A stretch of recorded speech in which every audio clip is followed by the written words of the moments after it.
दोस्तों नमस्कार। किसी ने कहा 300 पार, किसी ने कहा 350 पार, तो किसी ने कहा इस बार तो 400 पार। जी, 2024 के लोकसभा चुनाव के परिणाम क्या होंगे, इसको लेकर अब कयास बिल्कुल ना लगाइए, क्योंकि टेलीविजन स्क्रीन पर और सरकार के तमाम भाषणों के जरिए अब आपको समझ में आने लगा होगा कि 2024 के चुनाव के परिणाम तो आ चुके हैं। और सबसे बड़ा चुनाव तो जिन 5 राज्यों में हुआ है, उस परिणाम ने जतला दिया कि अब सामने कोई नहीं है। और कमोवेश इसी अंदाज में कितने परसेंट वोट बढ़ जाएंगे, कितनी सीटें बढ़ जाएंगी, इसी बात का जिक्र हो चला है। वो टेलीविजन स्क्रीन पर रेंगते हुए आंकड़े और उसके पीछे एक ओपिनियन पोल की धारणा। तो जरा कल्पना कीजिए, जिस देश के भीतर में मीडिया खबरों को ना दिखाता हो, इस देश में घटने वाली घटनाओं को लेकर अपना नजरिया रख पाने में असफल साबित हो चुका हो, मीडिया जहां पर सूचनाएं भी दे पाने की स्थिति में ना आ रहा हो, वहां पर वह 4 महीने बाद क्या होने वाला है इसको बताने के लिए होड़ लगी हुई है। और होड़ भी ऐसी वैसी नहीं है। इसी नंबरों के इर्द गिर्द समूची जानकारी टेलीविजन स्क्रीन पर कैसे रेंगने लगे, और नेताओं के साथ बैठक का दौर जब सरकार के मंत्री और खुद प्रधानमंत्री करें, तो अब ये बताने से चूके नहीं कि दरअसल 10% वोट बढ़ेगा, तो इसके बाद राजीव गांधी का रिकॉर्ड भी जो 400 पार सीटों का था, उसे भी तोड़ दिया जाएगा। कई सवाल कई जहन में उठ सकते हैं। क्या यह सब कुछ चुनाव से ऐन पहले नैरेटिव बनाने के लिए है? क्या वाकई ओपिनियन पोल का असर इतना बड़ा पड़ जाता है?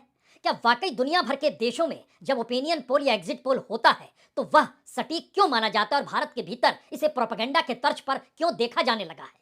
ये प्रोपेगेंडा के तर्ज पर देखे जाने वाली स्थिति ही दरअसल इस दौर में सबसे बड़ी हो गई है, क्योंकि सरकार के खिलाफ जो भी मुद्दे होंगे, जाहिर है विपक्ष उसे उठाएगा। लेकिन विपक्ष द्वारा उठाए गए मुद्दे या विपक्ष का चेहरा भी मुद्दों को उठाते हुए आपको खबरों के तौर पर मीडिया में नजर नहीं आएगा।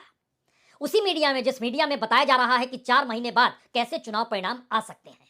यह पहला सवाल है। दूसरा सवाल है कि विपक्ष अगर मुद्दों की बात कर रहा है, मुद्दों को उठा रहा है, और विपक्ष के मुद्दों को लेकर मीडिया ने अपने आंख नाक कान सब कुछ बंद कर लिए हैं, और उसके बाद वह सिर्फ ये बतला रहा है कि दरअसल ओपिनियन पोल यह कहता है और इसी के हिसाब से खबरों को बनाया जाए, तो मैसेज दूसरा बहुत साफ है। इस देश में विपक्ष नहीं है। इस देश के भीतर में कोई गड़बड़ी नहीं है। इस देश के भीतर जितने भी मुद्दे हैं, उन सभी मुद्दों पर जो सरकार की राय है वही देश की राय है। उन मुद्दों का असर इस देश के लोगों पर जो भी पड़ रहा हो, लेकिन जो सरकार सोचती है वही ठीक समझती है, तो वही बताया जाए। यह तो पहला हिस्सा है जहां पर यह सवाल अपने आप में रेंगने लगा कि क्या ओपिनियन पोल के आंकड़ों के जरिए ही इस देश के भीतर की गवर्नेंस और सरकार किस रूप में अपने आप को देखती है, वह सब कुछ सिर्फ ओपिनियन पोल के आंकड़ों के तहत रहेगा। यानी एक लेवल प्लेइंग फील्ड का गायब होना तो पहले से था। एक दूसरी परिस्थिति निकल कर आई कि हम इसे इसलिए नहीं दिखलाते हैं क्योंकि यह तो चुनाव जीतेंगे ही नहीं। अब कोई चुनाव जीतेगा ही नहीं, अगर यह तय हो गया है, तो फिर उसको दिखाने से टीआरपी कहां से आएगी? यानी जनता के भीतर भी एक आश्वासन, एक उम्मीद और एक भरोसा, इन तीनों को सिर्फ इसी आंकड़ों के इर्द गिर्द समेटा जाएगा। तो क्या यह कहा जा सकता है कि पहले राउंड में इस देश के मीडिया को अपने अनुकूल करना और उसके बाद उस मीडिया के भीतर भी मानसिक तौर पर जनता में कैसा असर डालना है चुनाव से ऐन पहले, उस पर भी कब्जा कर लिया गया? क्योंकि हाल में एक ओपिनियन पोल निकल कर आया। अब आप कल्पना कीजिए, इस देश में 543 लोकसभा की सीटें हैं।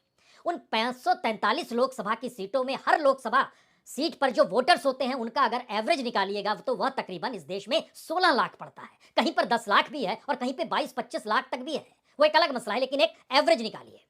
एवरेज अगर 16 लाख लोगों के जरिए एक सांसद चुना जाता है, तो उन 16 लाख लोगों में से कितने लोगों से पूछना चाहिए जिसके बाद कहा जाए कि हाँ, एग्जिट पोल या फिर ओपिनियन पोल सही है? यहां जिक्र ओपिनियन बनाने का है, तो ओपिनियन पोल सही हो सकता है। आप कहेंगे 16 लाख है, तो एक जो सामान्य सा आदमी होगा, वो जो नहीं जानता होगा, वो कहेगा नहीं नहीं, कम से कम आपको यहां पर 10% लोग को रहना चाहिए, लेकिन 10% तो होते नहीं है। दूसरा कहेगा नहीं नहीं, हम जानकार हैं, 1% लोगों से तो पूछना चाहिए, सिर्फ 1%, 1%। लेकिन अब आप कल्पना शुरू कीजिए कि किसी एक कॉन्स्टिट्यूएंसी को लेकर अगर एवरेज निकालिएगा ओपिनियन पोल में, तो हर कॉन्स्टिट्यूएंसी में सिर्फ 25 लोगों से पूछा गया।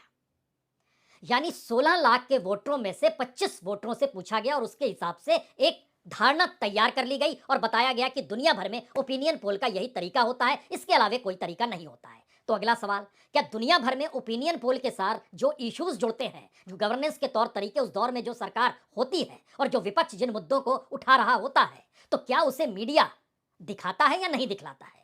दुनिया के किसी देश में आपको ऐसी स्थिति दिखाई नहीं देगी जहां पर सरकार को लेकर जो सवाल इस देश के भीतर हैं वो सवाल गायब हो जाए।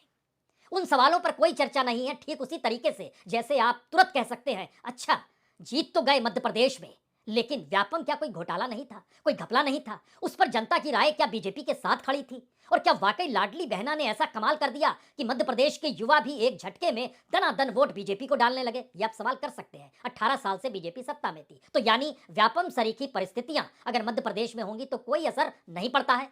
यह एक सवाल है। अगला सवाल कहेंगे, अच्छा उस लाल डायरी का क्या हुआ जो राजस्थान के भीतर प्रधानमंत्री बार बार जिक्र कर रहे थे? क्या उस पर कार्रवाई शुरू हो गई? उसमें जिनका नाम है क्या उनको जेल में डाला जा चुका है? और तो और महादेव ऐप का जिक्र भी तो हो रहा है जिसके कटघरे में वहां के मुख्यमंत्री उस वक्त के भूपेश बघेल थे। उनके खिलाफ कानूनी कार्रवाई शुरू हुई या नहीं हुई? आप पूछ सकते हैं। लेकिन ध्यान दीजिए, चुनाव में उठने वाले मुद्दे और इससे पहले के जो करप्शन के मुद्दे जिन्हें विपक्ष आधार बना रहा है, वो सारी चीजें इस दौर में गायब हो गई। बचा क्या? चुनाव का परिणाम बचा, जो लोकतंत्र के लिए सबसे बेहतरीन रिजल्ट है। लेकिन रिजल्ट आने के बाद के परसेप्शन और रिजल्ट बनाने के परसेप्शन, इन दोनों परिस्थिति के बीच भी आपको खड़े होना होगा।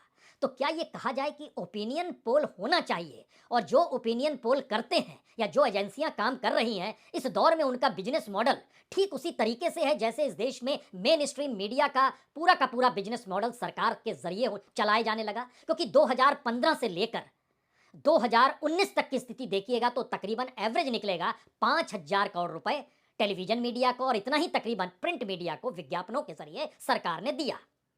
और जब ये नहीं देते थे तो उससे हटकर जो बाजार में विज्ञापनों के जरिए जो पैसे की कमाई होती थी वह भी तकरीबन इतनी ही थी। यानी विज्ञापनों पर आप निर्भर ना रहें, सरकार पर निर्भर हो जाए। जो विज्ञापन है वो तो अलग से आप ले लीजिए अपनी टीआरपी की रेस में, लेकिन जो सरकार की टीआरपी को बढ़ाएगा उसके लिए अलग से एक बजट है। ये बात तो मेन स्ट्रीम मीडिया को लेकर शुरू से चली आ रही है, खास तौर से इस अमृतकाल के वक्त में। लेकिन क्या ऐसा भी संभव है कि जो ओपिनियन पोल करते कराते हैं उनके जरिए ओपिनियन पोल कैसा आए, और उसे इस देश के भीतर में जो मीडिया का लाइसेंस लेकर लोगों को खबरें बताते हैं वह उस ओपिनियन पोल को दिखलाएं, और उसके बाद वह ओपिनियन पोल ही खबर में तब्दील हो जाए और कहा जाए कि बाकी मुद्दे तो ठीक है, लेकिन देखिए यहां पर यह जीत रहा है, तो आप कैसे कोई सवाल खड़ा कर सकते हैं? आप कैसे कह सकते हैं कि महाराष्ट्र में शिवसेना टूट गई, उसके बावजूद भी पिता के साथ की संवेदनाएं बेटे उद्धव ठाकरे के साथ जुड़ेगी? आप कैसे कह सकते हैं? क्योंकि ओपिनियन पोल तो ये कहता है। आप कैसे कहेंगे कि शरद पवार और भतीजे अजीत पवार के भीतर जो लकीर खिंची उसका ज्यादा लाभ जो बीजेपी के साथ अजीत पवार चले गए उनको नहीं मिलेगा? उन्हीं को मिलेगा, क्योंकि ओपिनियन पोल ये कहता है। यानी इस देश के भीतर की जो घटनाएं घट रही हैं उस पर मीडिया क्रिटिकल नहीं होगा, बल्कि मीडिया उस ओपिनियन पोल का ही आसरा ले लेगा और वही कवच के तौर पर काम करेगा कि देखिए ये ओपिनियन पोल काम कर रहा है, हम तो नहीं कहते।